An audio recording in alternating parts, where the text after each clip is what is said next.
সহিহ বুখারী সওম অধ্যায় হাদিস নং 1904।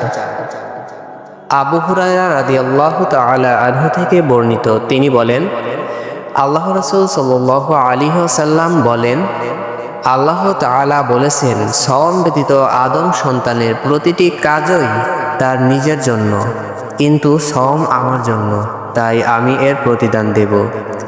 সিয়াম ঢাল স্বরূপ, তোমাদের কেউ যেন সিয়াম পালনের দিন অশ্লীলতায় লিপ্ত না হয় এবং ঝগড়া বিবাদ না করে।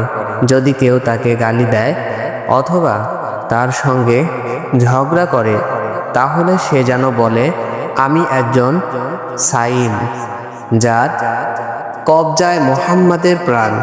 তার শপথ, অবশ্যই সাইমের মুখের গন্ধ আল্লাহর নিকট মিশকের গন্ধের চাইতেও সুগন্ধি। সাইমের জন্য রয়েছে দুটি খুশি, যা তাকে খুশি করে।